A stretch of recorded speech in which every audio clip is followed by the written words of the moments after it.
নমস্কার বন্ধুরা, কিচেন ক্রাভিংসে আরও একটি নতুন এপিসোডে সবাইকে স্বাগত জানিয়ে আবারও হাজির হয়ে গেছি রোজকার মতন একটা নতুন রেসিপি নিয়ে। সেটা হলো অঙ্কুরিত ছোলা দিয়ে বাঁধাকপির একটা নতুন রেসিপি।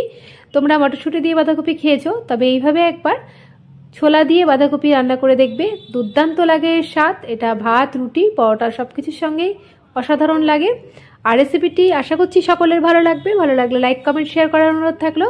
পাশে থাকা বেল আইকনটি প্রেস করে সঙ্গে থাকবে নেক্সট রেসিপি দেখার জন্য। আর ভিডিওটি স্কিপ না করে পুরোটি দেখার অনুরোধ থাকলো। এর জন্য আমি বাঁধাকপি ভালো করে কুচিয়ে নিয়েছি। আর নিয়ে নিয়েছি আদা, কাঁচা লঙ্কা বাটা, গোটা কাঁচা লঙ্কা, টমেটো। আর দুদিন আগে ছোলাটা ভিজিয়ে রেখেছিলাম, অঙ্কুর বের হয়ে গেছে। আর গোটা জিরে, তেজপাতা আর পেঁয়াজ। এবারে আমি বাঁধাকপিগুলোকে ভাপ দিয়ে নিচ্ছি। জল আগের থেকেই ফুটতে দিয়ে দিয়েছিলাম। আর জলের মধ্যে দিয়ে দিচ্ছি একটু লবণ। এবারে বাঁধাকপিগুলোকে দিয়ে আমি 10 মিনিট ভাপে বসিয়ে রাখবো। ভাপ দিয়ে নিলে বাঁধাকপিতে একটা যে গ্যাস থাকে সেটা বেরিয়ে যায়, আর গ্যাস অম্বলটাও হয় না। এবার আমি ঢাকা দিয়ে 10 মিনিটের জন্য, 10 থেকে 12 মিনিটের জন্য বয়েল হতে দিলাম এটা। আর ততক্ষণে আমি দেখো এই মশলাগুলোকে সব রেডি করে নিচ্ছি। আমি আদা, কাঁচা লঙ্কার মধ্যে দিয়েছি 1 চামচ জিরের গুঁড়ো, 1 চামচ হলুদ গুঁড়ো, 1 চামচ ধনের গুঁড়ো, 1 চামচ লঙ্কার গুঁড়ো। এবারে আমি এটাকে ভালো করে একসঙ্গে মিশিয়ে নিচ্ছি। পেস্টটাকে ভালো করে একদম রেডি করে নিলাম। দেখো এটা রেডি হয়ে গেছে মশলাটা। এবারে ততক্ষণে আমার বাঁধাকপিটা ভাপ দেওয়া হয়ে গেছে। এবার জল ঝরিয়ে একটা পাত্রের মধ্যে বাঁধাকপিগুলোকে আমি তুলে নিচ্ছি। তারপরে এই কড়াইটা পরিষ্কার করে নিয়ে আমি কড়াইতে দিয়ে দিচ্ছি একটু সরষের তেল। তেলটা গরম হলে একটু নেড়ে চেড়ে নিচ্ছি। তারপরে আমি 2টো আলু কেটে রেখেছিলাম, সেটাকে আমি একটু লাল লাল করে ফ্রাই করে নেবো আলুটাকে। আর ওপর থেকে দিয়েছি একটু স্বাদ মতন লবণ, আর দিয়ে দেবো 1 চামচ হলুদ গুঁড়ো। তারপর আলুটাকে আমি একটু ফ্রাই করে নিচ্ছি। আলুটা ফ্রাই করে নিয়ে তুলে রাখবো আমি।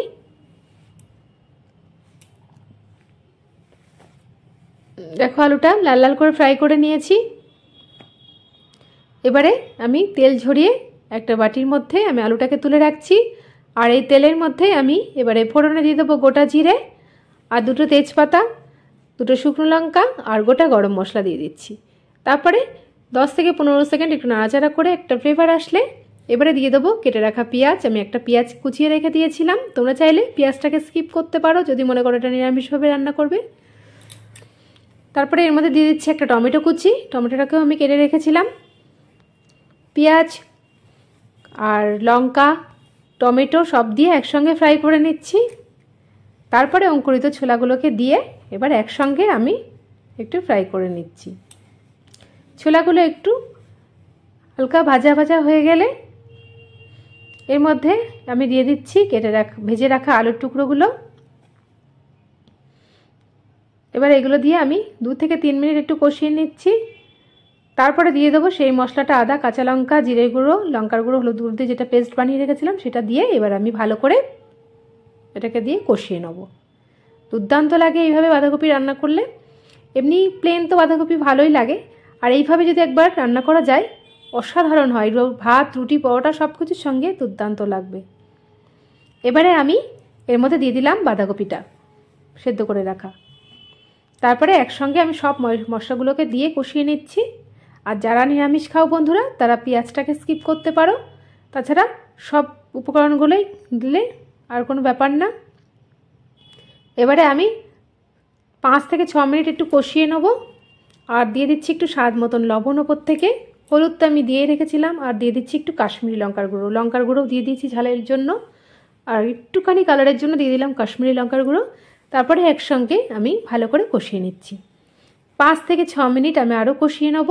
দেখো কষাতে কষাতে এটা একটু মজে যাচ্ছে কপিটা। এটাই খুব বেশি জল অ্যাড আমি করব না। আরও 10 মিনিটের জন্য ঢাকনা দিয়ে দিলাম। ফিরে আসছি 10 মিনিট পর। আর ওপর থেকে দিয়ে দিচ্ছি 4-5টা চেরা কাঁচা লঙ্কা। তারপরে আমি এটাকে দিয়ে ভালো করে নেড়ে চেড়ে নিচ্ছি। দেখো বাঁধাকপিটা আস্তে আস্তে অনেকটাই মজে গেছে।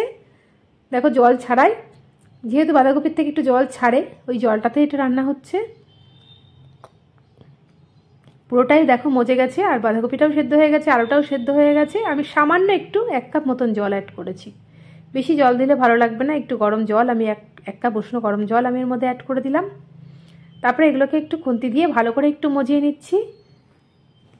এখন আমি আরও 5 মিনিটের জন্য ঢাকনা দিয়ে দিলাম। ফিরে আসছি 5 মিনিট পর। দেখো ফাইনালি আমার বাঁধাকপির তরকারি রেডি। খুব সুন্দর একটা স্মেল ছেড়েছে। এখন আমি এতে দিয়ে দেবো, ভালো করে নেড়ে চেড়ে একটু নামানোর আগে দিয়ে দেবো একটু শাহি গরম মশলা, আর একটু দিয়ে দিচ্ছি একটু নুন ঝাল মিষ্টি ব্যালেন্সের জন্য চিনি দিয়ে দিচ্ছি। তোমরা চাইলে চিনিটা স্কিপ করতে পারো। চিনিটাকে ভালো করে আমি মেল্ট করে নিলাম এর সঙ্গে। এইসব তরকারিতে একটু মিষ্টি না দিলে তরকারির আসল স্বাদটা ছাড়ে না। আর দিয়ে দিচ্ছি একটু শাহি গরম মশলা। মশলাটা দিয়ে ভালো করে আমি একটু নেড়ে চেড়ে নিচ্ছি।